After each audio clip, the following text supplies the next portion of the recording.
Hi class, we're back with this video lecture on indeterminacy and aleatory or aleatoric music, right? Refers to the music in which elements of a composition have intentionally been left undetermined by the composer.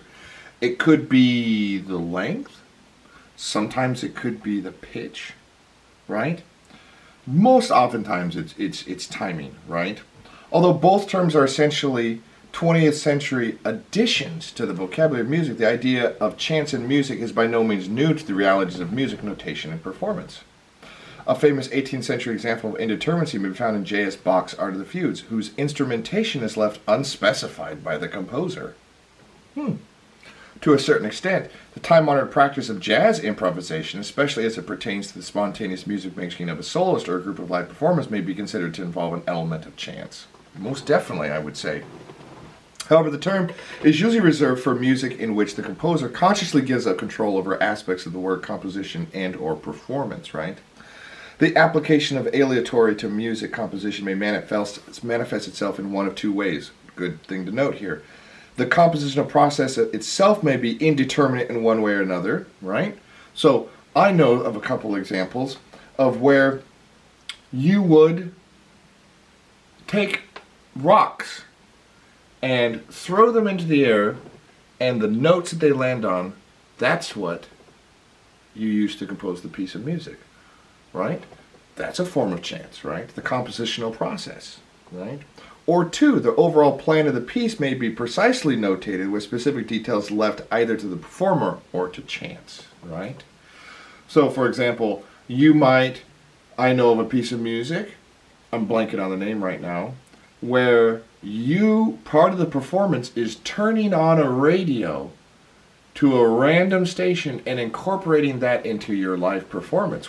So that's a really interesting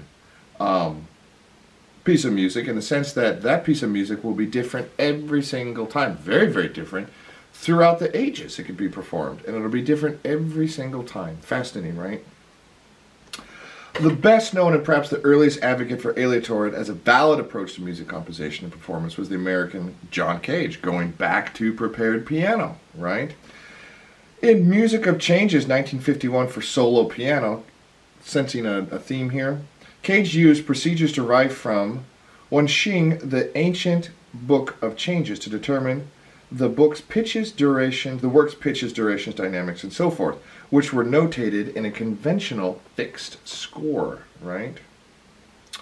Probably Cage's most famous piece of music is 4 minutes and 33 seconds, right?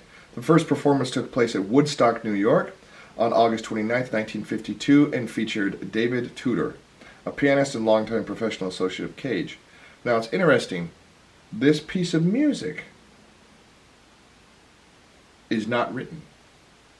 Each movement has the word tacit marked next to it, or on the page. And the performer sits in front of an audience for 4 minutes and 33 seconds and does not play. Right? The title of the work, the performance note at the bottom of the page specifies that the work may last any length of time and is playable by any instrument or instrumental ensemble. The title of the work is derived from the total duration in minutes and seconds of its performance. Tudor marked the beginning of the movements by closing the keyboard lid, right? Just closing it, saying, okay, second movement. The opening of the keyboard lid signaled the end of each movement, right? For the duration of each movement, 33 seconds, 2 minutes and 40 seconds, 1 minute and 20 seconds, respectively, Tudor remained essentially motionless on stage. Michael Nyman, in his book Experimental Music, Cage and Beyond, describes the chief importance of the work in this way. 4 minutes 33 seconds is a demonstration of the non-existence of silence, of the permanent presence of sounds around us, right?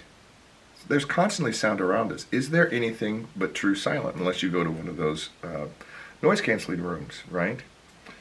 And that, for Cage, environmental sounds and noises are more useful aesthetically than the sounds produced by the world's musical cultures. 4 minutes 33 is not a negation of music, but an affirmation of its omnipresence, right? By the absence of music, we gain respect for its existence. Interesting.